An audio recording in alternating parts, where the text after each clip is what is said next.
বিশ্বকাপেও নিজেকে পর্তুগাল দলের অবিচ্ছেদ্য অংশ হিসেবে দেখছেন ক্রিস্টিয়ানো রোনালদো।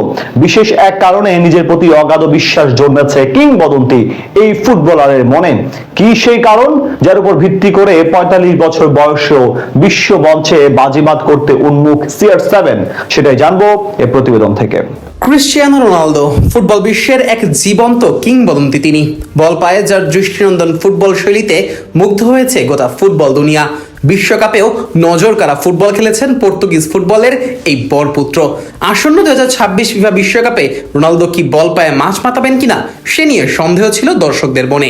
তবে সব সংশয় দূর করে দিয়ে বিশ্ব ফুটবলের এই জমজমাট আসরে মাঠ কাঁপাবেন CR7। আর এবারে 2030 বিশ্বকাপে নিজের অংশগ্রহণ নিয়ে খোলামেলায় জানালেন রোনালদো। ফুটবল বিশ্বের কাছে আপাত দৃষ্টিতে অবাস্তব ও অতি উচ্চাকাঙ্ক্ষা মনে হলেও নিজের সুদীর্ঘ ক্যারিয়ারের অনন্য গতিপথ এবং বর্তমান ফর্ম বিশ্লেষণ করে 2030 বিশ্বকাপে অংশগ্রহণ একেবারে অসম্ভব নয় বলে জানালেন কিংবদন্তি এই ফুটবলার। এ প্রসঙ্গে রোনালদো বলেন, মানুষ যখন 2030 বিশ্বকাপ নিয়ে কথা বলে তখন সেখানে অংশ নেওয়ার বিষয়ে আমি যা সত্যি বিবেচনা করব তা হলো সেই সময়ও আমি কতটা ভালোভাবে গোল করতে পারছি। 41 বছর বয়সেও যদি আমার সেই শক্তি, ক্ষুধা এবং গোল করার ধারাবাহিকতা বজায় থাকে তবে 4 বছর আমি খেলতে দ্বিধাবোধ করব না। উল্লেখ্য যে 41 বছর বয়সেও আল নাসেরের হয়ে বল পায়ে জাদুকরী পারফরমেন্স দেখাচ্ছেন আধুনিক ফুটবলের এই মহা তারকা। লিগের সবশেষ 2 ম্যাচে 3 গোল করা রোনালদো চলতি মৌসুমে ক্লাবটির হয়ে করেছেন 25 গোল।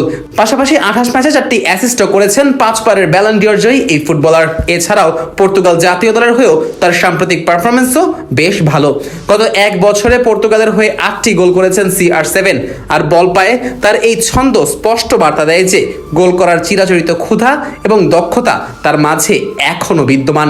এমনকি গোল করার যে তাড়না তিনি প্রতিনিয়ত প্রদর্শন করে চলেছেন তা বর্তমান প্রজন্মের অনেক উদীয়মান স্ট্রাইকারের জন্য এক বিশাল অনুপ্রেরণা ও একই সাথে চ্যালেঞ্জের বটে।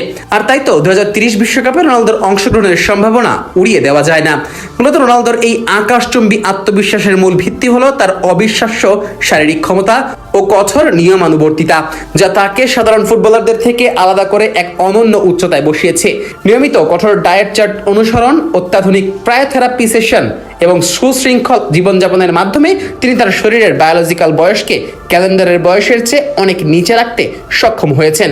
2030 বিশ্বকাপে যদি রোনালদো অংশ নেন সেক্ষেত্রে বয়সের ভারে হয়তো তিনি বল পায়ে অদম্য গতিতে ছুটে চলবেন না ঠিকই, তবে ডি বক্সের ভেতরে তার ফিনিশিং দক্ষতা, দারুণ পজিশনিং সেন্স এবং দুর্দান্ত হেড করার ক্ষমতা তাকে একজন কার্যকরী গেম চেঞ্জার হিসেবে দলে জায়গা করে নিতে সহায়ক ভূমিকা রাখবে।